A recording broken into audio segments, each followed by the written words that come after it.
Paris, 10 août 1862. Ma chère maman,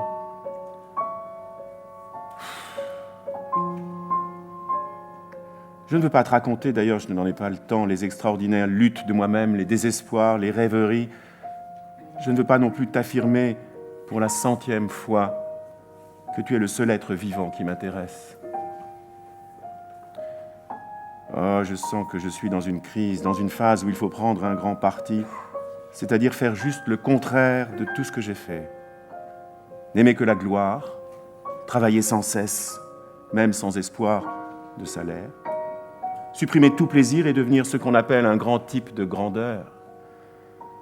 Enfin, tâcher de faire une petite fortune. Je méprise les gens qui aiment l'argent.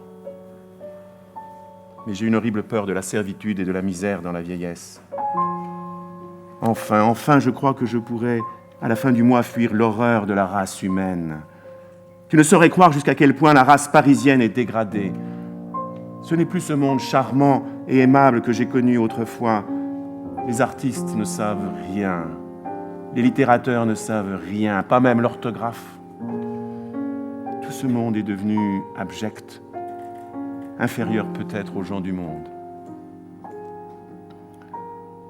À 40 ans, je suis un vieillard, une momie, et on m'en veut parce que je suis moins ignorant que le reste des hommes.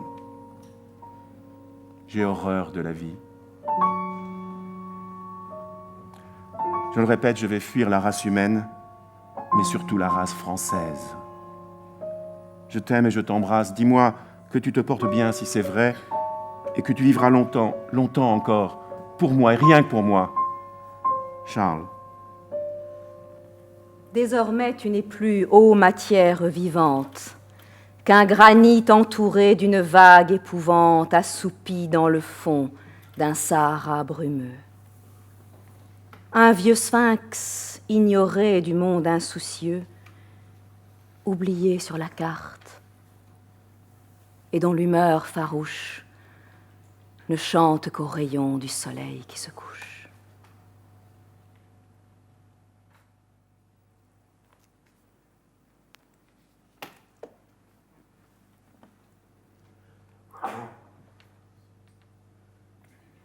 Le bonheur est venu habiter chez moi et je ne l'ai pas reconnu. Il semble que je serai toujours bien là où je ne suis pas. Tout enfant, j'ai senti dans mon cœur deux sentiments contradictoires, l'horreur de la vie et l'extase de la vie.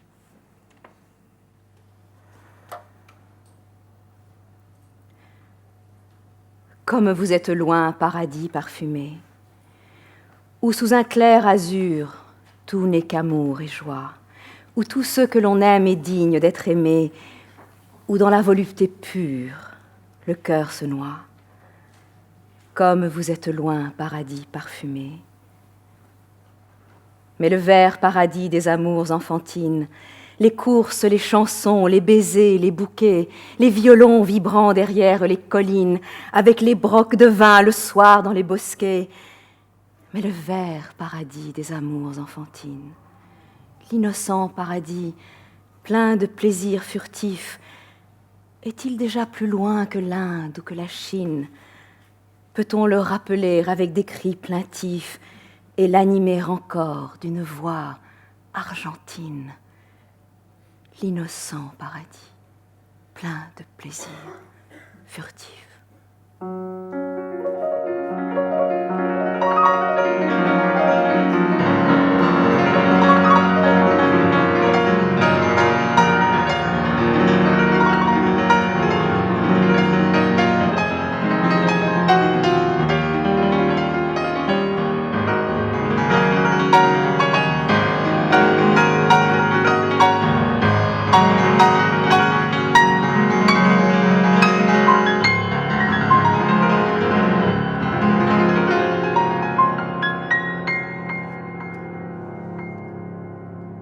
Les hommes nomment amour est bien petit, bien restreint et bien faible, comparé à cette ineffable orgie, à cette sainte prostitution de l'âme qui se donne tout entière à l'inconnu qui passe. Nous aimons les femmes à proportion qu'elles nous sont plus étrangères. Aimer les femmes intelligentes est un plaisir de pédéraste. L'amour, c'est le goût de la prostitution. Il n'est pas de plaisir noble qui ne puisse être ramené à la prostitution. Goût invincible de la prostitution dans le cœur de l'homme, d'où naît son horreur de la solitude. Il veut être deux. L'homme de génie veut être un, donc solitaire. La gloire, c'est rester un et se prostituer d'une manière particulière. Qu'est-ce que l'art ? Prostitution. Les ténèbres vertes dans les soirs humides de la belle saison. Profondeur immense de pensée dans l'élocution vulgaire, trou creusé par des générations de fourmis.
La très chère était nue, et connaissant mon cœur, elle n'avait gardé que ses bijoux sonores, dont le riche attirail lui donnait l'air vainqueur qu'ont dans leurs jours heureux les esclaves des morts.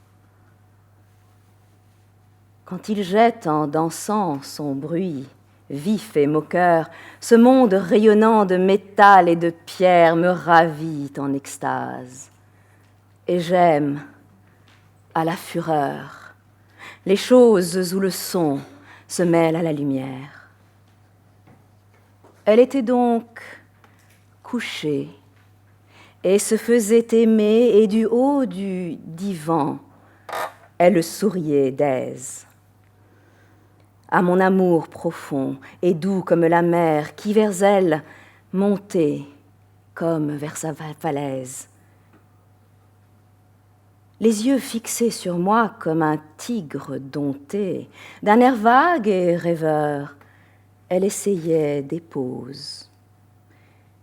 Et la candeur, unie à la lubricité, donnait un charme neuf à ses métamorphoses. Et son bras et sa jambe et sa cuisse et ses reins, polis comme de l'huile, onduleux comme un cygne, passaient devant mes yeux clairvoyants et sereins. Et son ventre et ses seins, ces grappes de ma vigne, s'avançaient plus câlins que les anges du mal pour troubler le repos où mon âme était mise, et pour la déranger, du rocher de cristal où calme et solitaire, elle s'était assise. Et la lampe, s'étant résignée à mourir, comme le foyer seul illuminait la chambre, chaque fois qu'elle poussait un flamboyant soupir, il inondait de sang cette peau couleur d'ambre.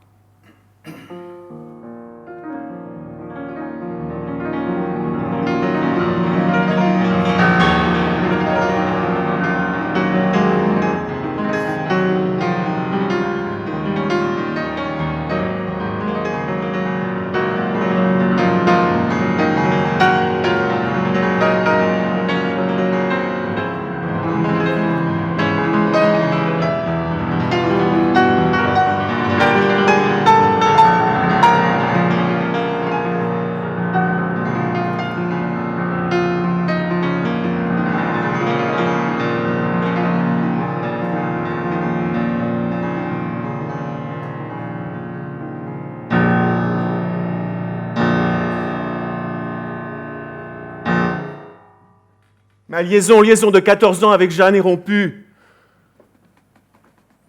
J'ai fait tout ce qu'il était humainement possible de faire pour que cette rupture n'eût pas lieu. Ce déchirement, cette lutte a duré 15 jours.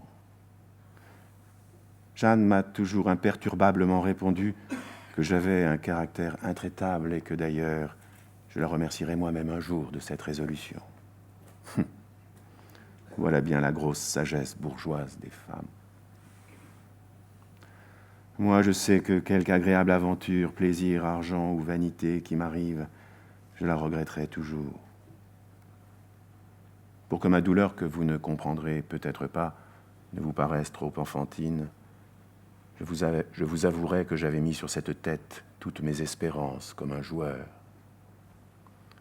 Cette femme était ma seule distraction, mon seul plaisir, mon seul camarade.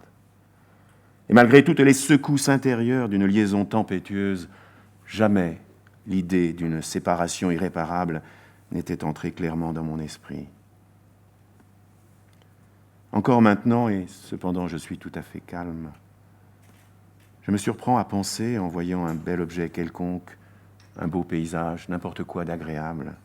Pourquoi n'est-elle pas avec moi pour admirer cela avec moi, pour acheter cela avec moi? Vous voyez que je ne déguise pas mes plaies. Il m'a fallu beaucoup de temps, je vous assure, tant la secousse a été violente, pour comprendre que peut-être le travail me donnerait des plaisirs et qu'après tout, j'avais des devoirs à remplir.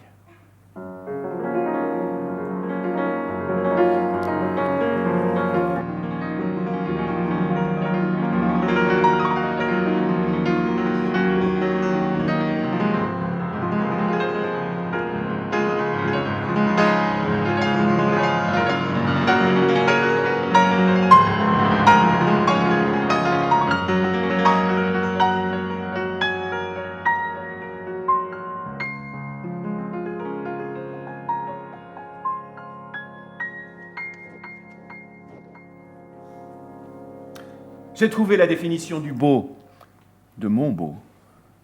C'est quelque chose d'ardent et de triste, quelque chose d'un peu vague, laissant carrière à la conjecture.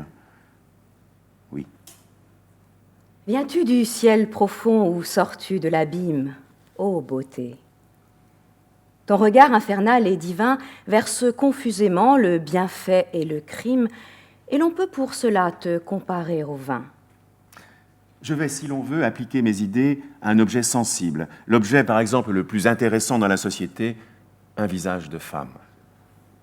Une tête séduisante et belle, une tête de femme, veux-je dire, c'est une tête qui fait rêver à la fois, mais d'une manière confuse, de volupté et de tristesse, qui comporte une idée de mélancolie, de lassitude, même de satiété, soit une idée contraire, c'est-à-dire une ardeur, un plaisir, un désir de vivre associé avec une amertume refluente, comme venant de privation ou de désespoir. Le mystère, le regret sont aussi des caractères du beau. Tu contiens dans ton œil le couchant et l'aurore. Tu répands des parfums comme un soir orageux. Tes baisers sont un filtre et ta bouche une amphore qui font le héros lâche et l'enfant courageux. Sors-tu du gouffre noir ou descends-tu des astres?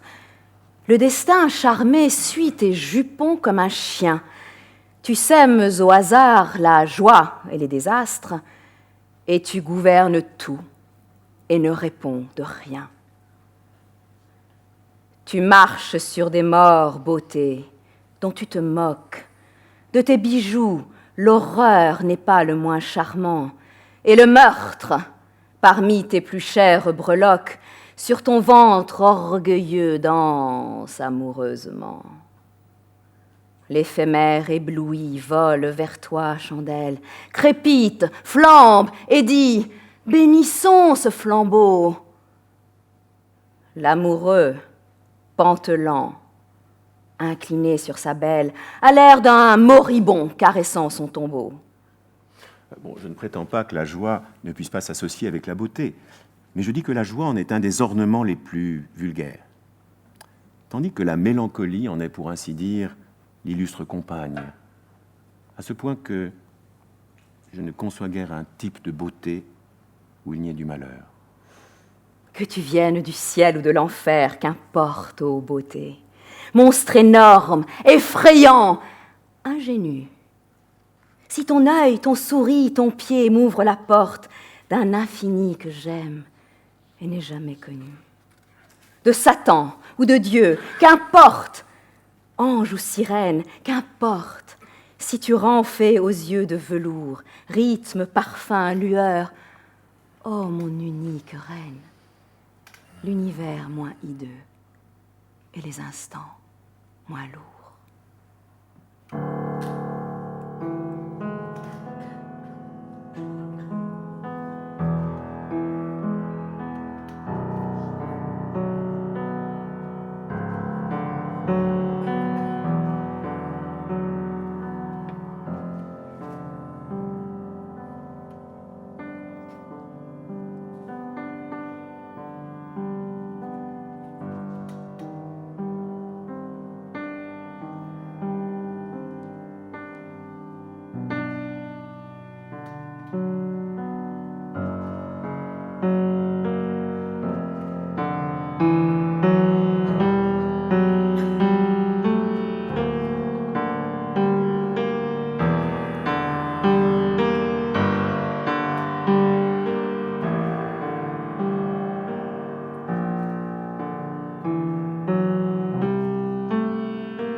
Quoi de plus absurde?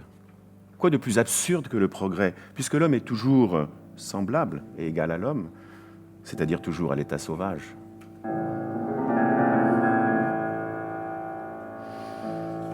Le monde va finir.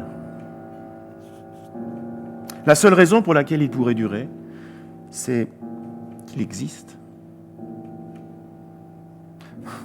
Que cette raison est faible, comparée à toutes celles qui annoncent le contraire, particulièrement à celle-ci. Qu'est-ce que le monde a désormais à foutre sous le ciel ?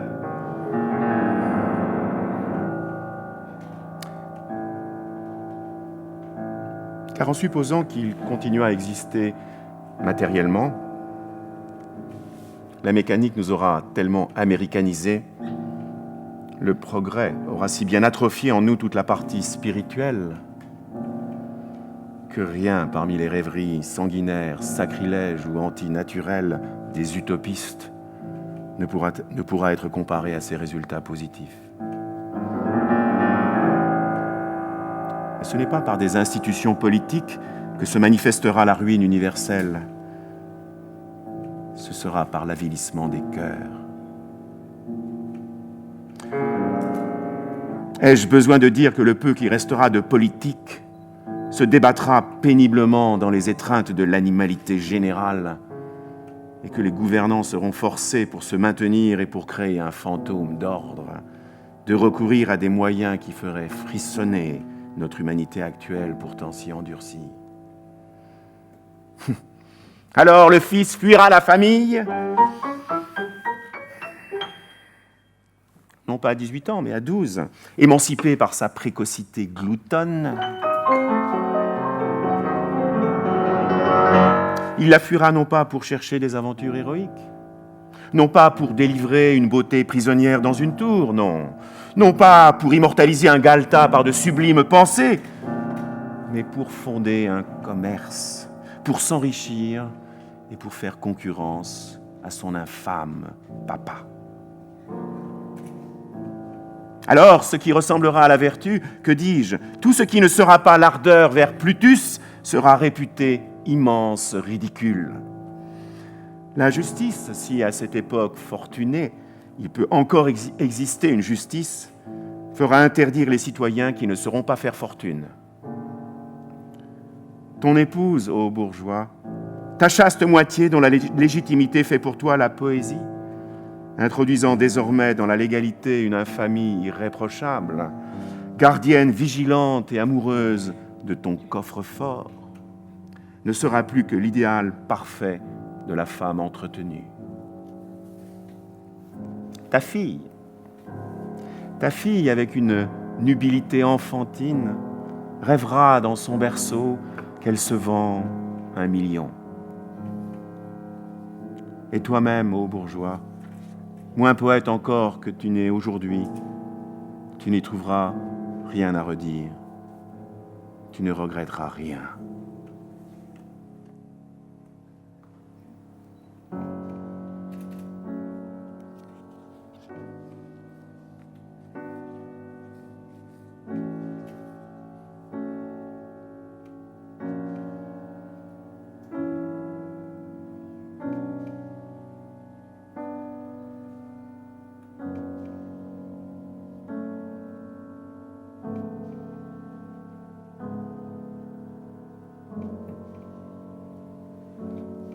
Lorsque par un décret des puissances suprêmes, le poète apparaît en ce monde ennuyé, sa mère épouvantée et pleine de blasphème crispe ses poings vers Dieu qui la prend en pitié.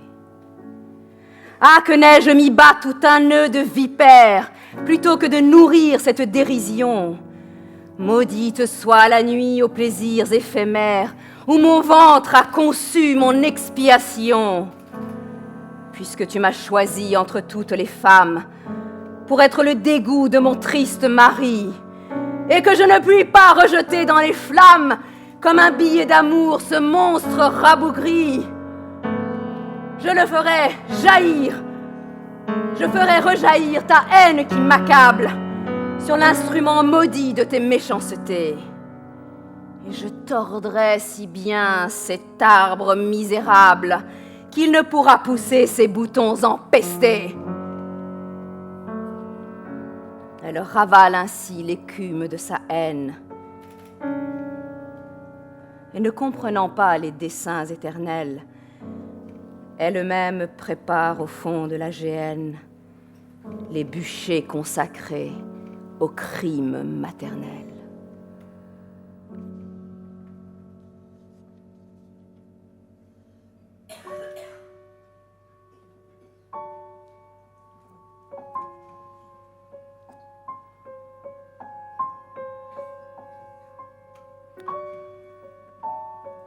Paris, 6 mai 1861.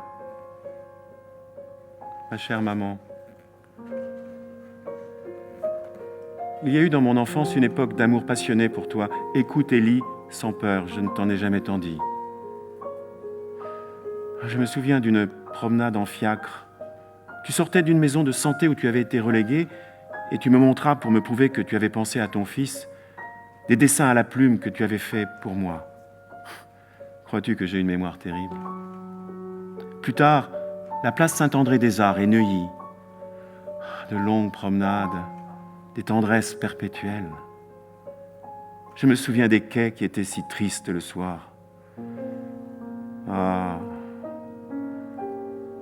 a été pour moi le bon temps des tendresses maternelles. Je te demande pardon d'appeler bon temps celui qui a été sans doute mauvais pour toi, mais j'étais toujours vivant en toi. Tu étais uniquement à moi. Tu étais à la fois une idole et un camarade. Tu seras peut-être étonné que je puisse parler avec passion d'un temps si reculé. Moi-même, j'en suis étonné. C'est peut-être parce que j'ai conçu, une fois encore, le désir de la mort que les choses anciennes se peignent si vivement dans mon esprit.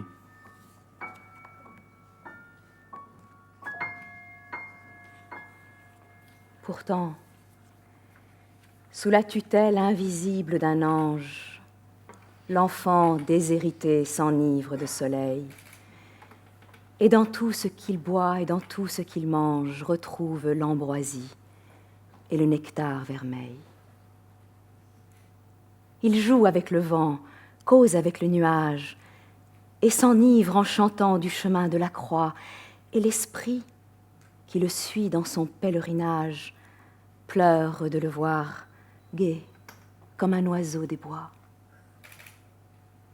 Vers le ciel, où son œil voit un trône splendide, le poète serein lève ses bras pieux, et les vastes éclairs de son esprit lucide lui dérobent l'aspect des peuples furieux. Soyez bénis, mon Dieu, qui donnez la souffrance comme un divin remède à nos impuretés, et comme la meilleure et la plus pure essence qui prépare l'effort aux saintes voluptés. Je sais que vous gardez une place au poète dans les rangs bienheureux des saintes légions et que vous l'invitez à l'éternelle fête des trônes, des vertus, des dominations. Je sais que la douleur est la noblesse unique où ne mordent jamais la terre et les enfers, et qu'il faut, pour tresser ma couronne mystique, imposer tous les temps et tous les univers.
Ce qu'il y a d'ennuyeux dans l'amour, c'est que c'est un crime où l'on ne peut pas se passer d'un complice.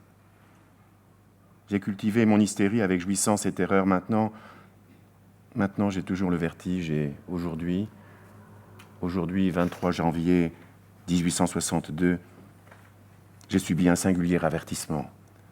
J'ai senti passer sur moi le vent de l'aile de l'imbécilité. À chaque minute, nous sommes écrasés par l'idée et la sensation du temps. Et il n'y a que deux moyens pour échapper à ce cauchemar, pour l'oublier, le plaisir et le travail. Le plaisir nous use, le travail nous fortifie. Choisissons. Alors, Jeanne 300, ma mère 200, moi 300, 800 francs par mois. Travailler de 6h du matin à midi, à jeun. Travailler en aveugle, sans but, comme un fou. Nous verrons le résultat. Travail immédiat, même mauvais, vaut mieux que la rêverie. Tout le recul de la volonté est une parcelle de substance perdue. Poisson, bain froid, douche, lichen, pastilles occasionnellement. D'ailleurs, suppression de tout excitant. Lichen d'Islande, 125 grammes, sucre blanc, 250 grammes, faire tremper le lichen. Pendant 12 occasions dans une quantité d'eau froide suffisante. Jeter l'eau, faire bouillir le lichen dans de l'eau sur un feu doux, soutenu, jusqu'à ce que ces 2 litres se réduisent à 100 litres. Une seule fois, ajoutez alors les 250 grammes de sucre et 5 % jusqu'à la consistance possible.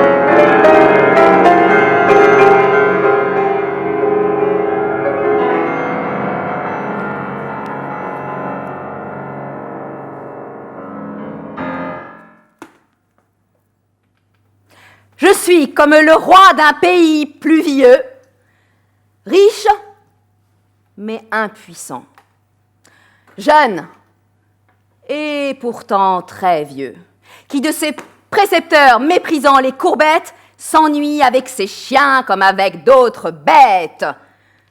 Rien ne peut l'égayer, ni gibier, ni faucon, ni son peuple mourant en face du balcon. Du bouffon favori, la grotesque ballade ne distrait plus le front de ce cruel malade. Son lit, fleur de lysée, se transforme en tombeau. Et les dames d'atour, pour qui tout prince est beau, ne savent plus trouver d'impudique toilette pour tirer un souris de ce jeune squelette. Le savant qui lui fait de l'or n'a jamais pu de son être extirper l'élément corrompu et dans ces bains de sang qui des Romains nous viennent et dont sur leurs vieux jours les puissants se souviennent, il n'a su réchauffer ce cadavre hébété où coule, au lieu de sang, l'eau verte du l'été. Il n'existe que trois êtres respectables. Le prêtre, le guerrier, le poète. Savoir, tuer et créer. Les autres hommes sont taillables et corvéables, faits pour l'écurie, c'est-à-dire faits pour exercer ce qu'on appelle des professions. Politique. Je n'ai pas de conviction, comme l'entendent les gens de mon siècle, parce que je n'ai pas d'ambition. Il n'y a pas en moi de base pour une conviction. Il y a une certaine lâcheté, ou plutôt une certaine mollesse chez les honnêtes gens. Les brigands seuls sont convaincus de quoi? Qu'il leur faut réussir. Aussi, ils réussissent. Pourquoi réussirais-je? Pourquoi réussirais-je? Puisque je n'ai même pas envie d'essayer. On peut fonder des empires glorieux sur le crime et de nobles religions sur l'imposture.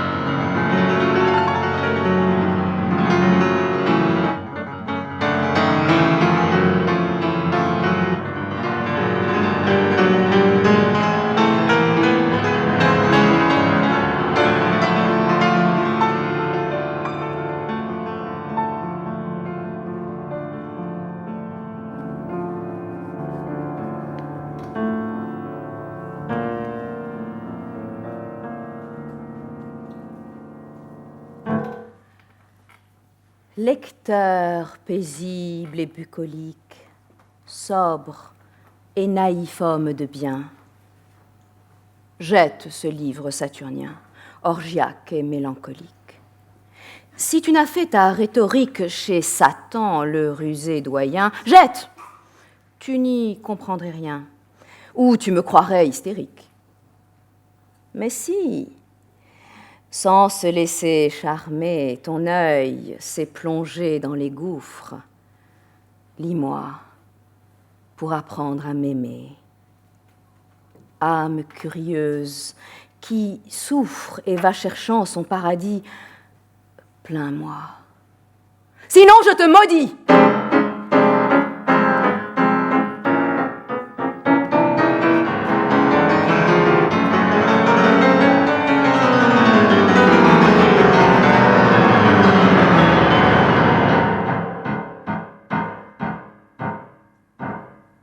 Je répète qu'un livre doit être jugé dans son ensemble. À un blasphème, j'opposerai des élancements vers le ciel. À une obscénité, des fleurs platoniques. Ange revêtu d'or, de pourpre et d'hyacinthe, ô vous, soyez témoins que j'ai fait mon devoir comme un parfait chimiste et comme une âme sainte. Car j'ai de chaque chose extrait la quintessence. Tu m'as donné ta boue, et j'en ai fait de l'or. Et puis qu'est-ce que c'est que cette morale prude, bégueule, terroriste, et qui ne tend à rien moins qu'à créer des conspirateurs, même dans l'ordre si tranquille des rêveurs?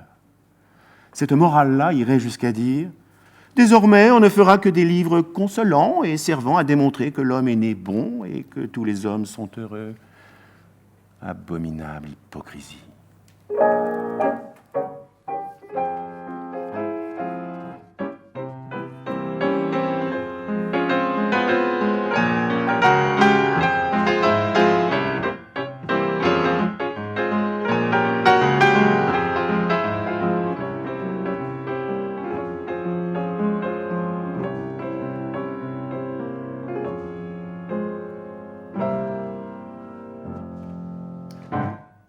Et vous avez été assez enfant pour oublier que la France a horreur de la poésie, de la vraie poésie. Faut-il vous dire à vous qui ne l'avez pas pu deviner que les autres, que dans ce livre atroce, j'ai mis tout mon cœur, toute ma tendresse, toute ma religion travestie, toute ma haine. Ah, il est vrai que j'écrirais le contraire, que je jurerais mes grands dieux que c'est un livre d'art pur, de singerie, de jonglerie, et je mentirais comme un arracheur de dents. À propos du sentiment, du cœur et autres saloperies féminines, souvenez-vous de ce mot profond. Tous les élégiaques sont des canailles. Tous les imbéciles qui prononcent sans cesse les mots immoral, immoralité, moralité dans l'art et autres bêtises me font penser à Louise Villedieu, une putain à 5 francs, qui, m'accompagnant une fois au Louvre où elle n'était jamais allée, se mit à rougir, à se couvrir le visage, et me tirant à chaque instant par la manche, me demandait devant les statues et les tableaux immortels comment on pouvait étaler publiquement de pareilles indécences.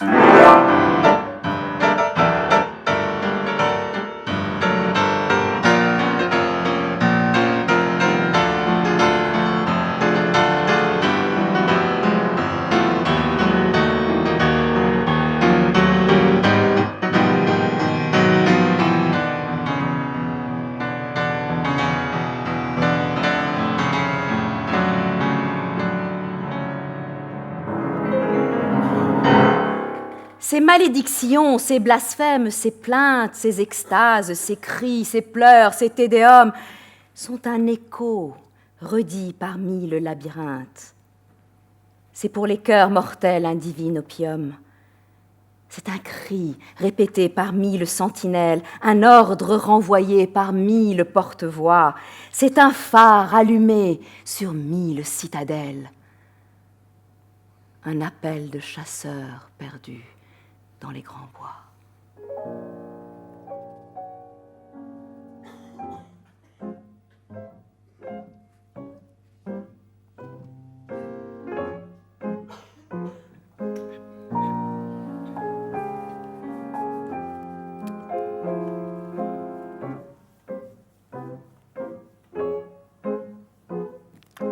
Plus l'homme cultive les arts, moins il bande. Il se fait un divorce de plus en plus sensible entre l'esprit et la brute. La brute seule bande bien, et la foutrerie est le lyrisme du peuple. Foutre, c'est aspirer à entrer dans un autre, et l'artiste ne sort jamais de lui-même.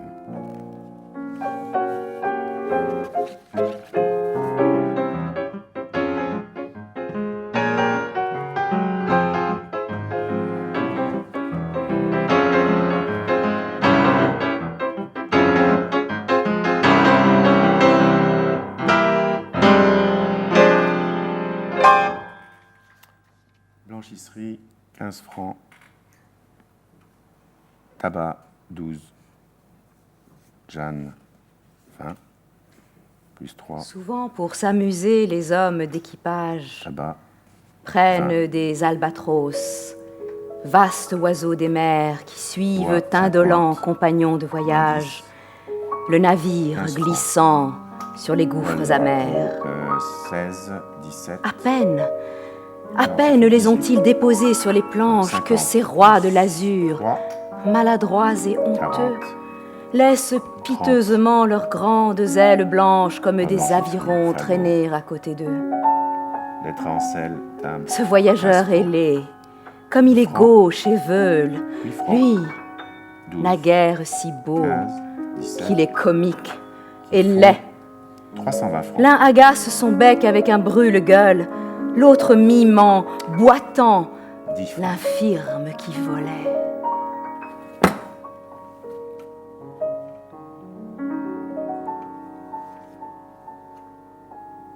Le poète est semblable au prince des nuées qui hante la tempête et se rit de l'archer. Exilé sur le sol au milieu des huées, ses ailes de géant l'empêchent de marcher.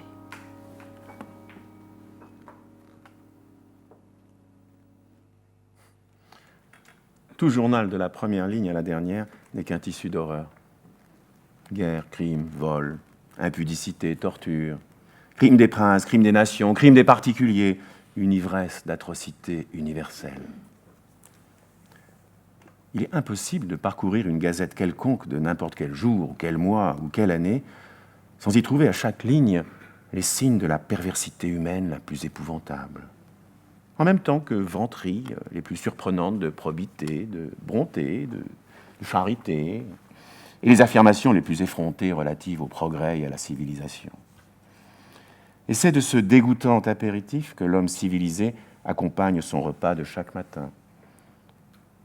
Tout en ce monde sue le crime, le journal, la muraille et le visage de l'homme.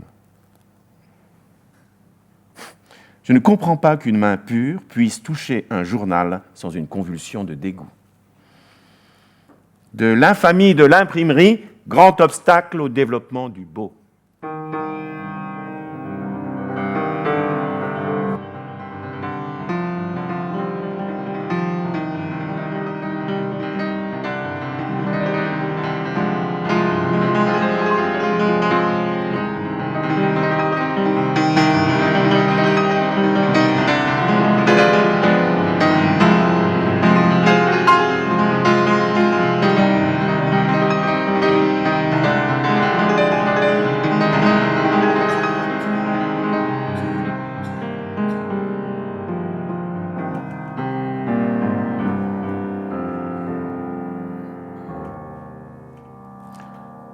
Le commerce est par son essence satanique. Le commerce, c'est le prêter rendu, c'est le prêt avec le sous-entendu « rends-moi plus que je ne te donne ».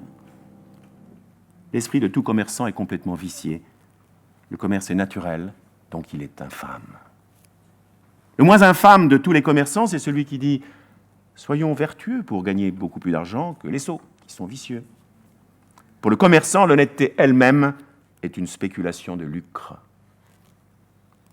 Le commerce est satanique parce qu'il est une des formes de l'égoïsme, et la plus vile et la plus basse. Quand Jésus-Christ dit « Heureux ceux qui sont affamés car ils seront rassasiés », Jésus-Christ fait un calcul de probabilité.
Mon enfant, ma sœur, songe à la douceur d'aller là-bas, vivre ensemble, aimer à loisir, aimer et mourir au pays qui te ressemble. Les soleils mouillés de ces ciels brouillés, pour mon esprit ont les charmes si mystérieux de tes traîtres yeux brillant à travers leurs larmes. Là, tout n'est qu'ordre et beauté, luxe, calme et volupté. Des meubles luisants polis par les ans décoreraient notre chambre, les plus rares fleurs mêlant leurs odeurs aux vagues senteurs de l'ambre, les riches plafonds, les miroirs profonds, la splendeur orientale, tout y parlerait à l'âme en secret, sa douce langue natale. Là, tout n'est qu'ordre et beauté, luxe, calme et volupté. Vois sur ces canaux dormir, ces vaisseaux dont l'humeur est vagabonde, c'est pour assouvir ton moindre désir qu'ils viennent du bout du monde. Les soleils couchants revêtent les champs, les canaux, la ville entière d'hyacinthe et d'or. Le monde s'endort dans une chaude lumière. Là, tout n'est qu'ordre et beauté, luxe, calme et volupté.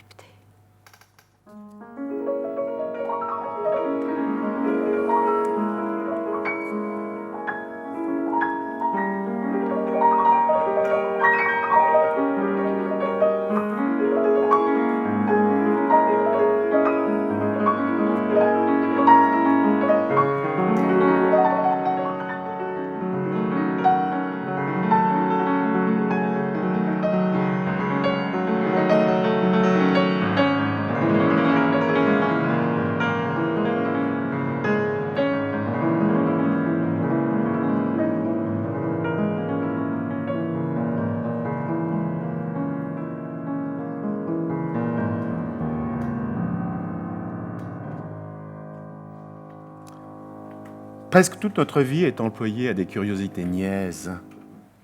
En revanche, il y a des choses qui devraient exciter la curiosité des hommes au plus haut degré et qui, en jugé par leur train de vie ordinaire, ne leur en inspirent aucune. Où sont nos amis morts? Pourquoi sommes-nous ici? Venons-nous de quelque part? Qu'est-ce que la liberté? Peut-elle s'accorder avec la loi providentielle? Le nombre des âmes est-il fini ou infini? Et le nombre des terres habitables?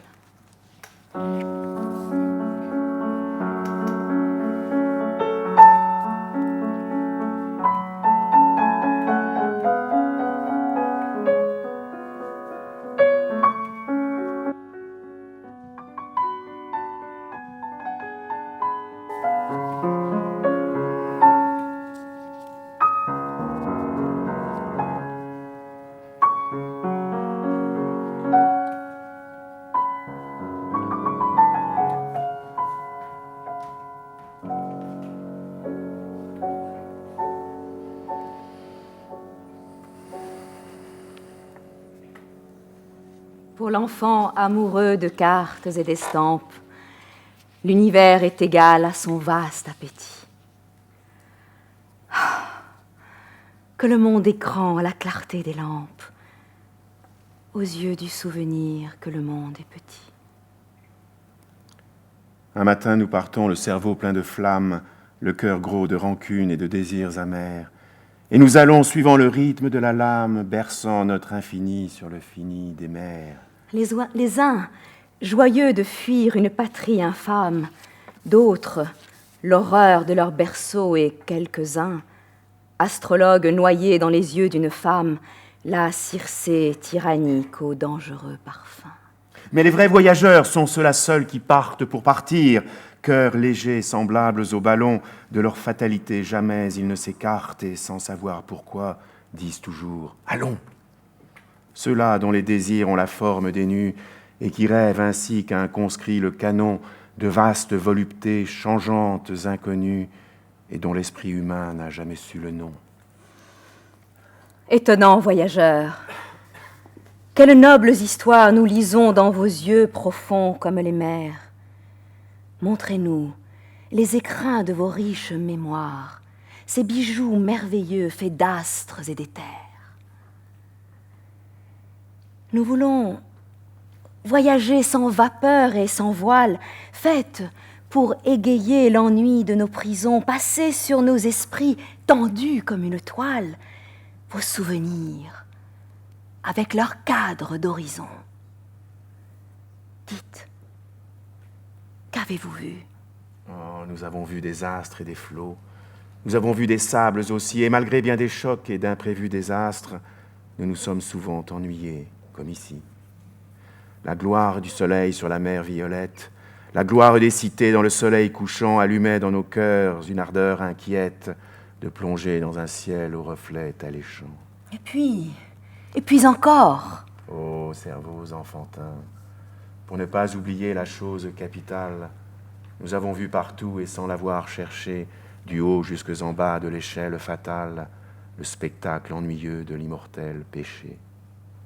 La femme esclave vile, orgueilleuse et stupide, sans rire, s'adorant et s'aimant sans dégoût. L'homme, tyran goulu, paillard, dur et cupide, esclave de l'esclave et ruisseau dans l'égout.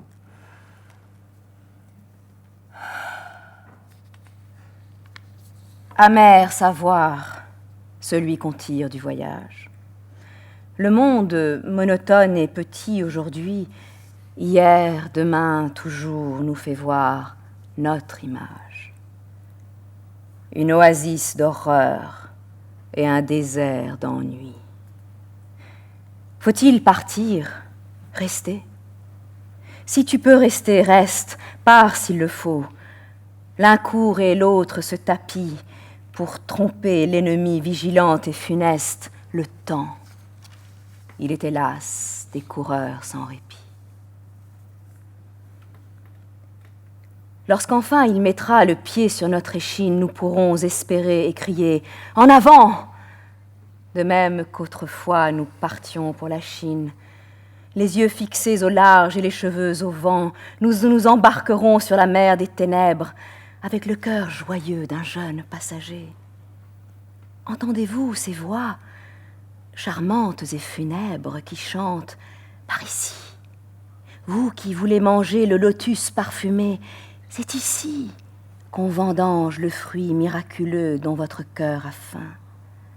Venez, vous enivrer de la douceur étrange de cet après-midi qui n'a jamais de fin.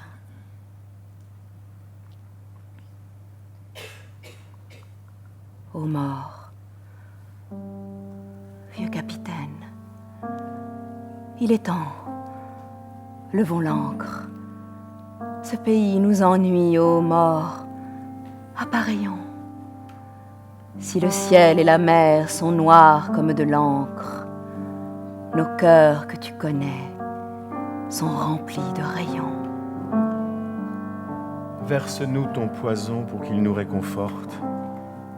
Nous voulons tant ce feu nous brûle le cerveau. Verse-nous ton poison. Plonger au fond du gouffre, enfer ou ciel, qu'importe. Nous voulons tant ce feu Au fond de nous brûle le l'inconnu, cerveau. pour trouver du nouveau. Plonger au fond du gouffre, enfer ou ciel, qu'importe. Au fond de l'inconnu, pour trouver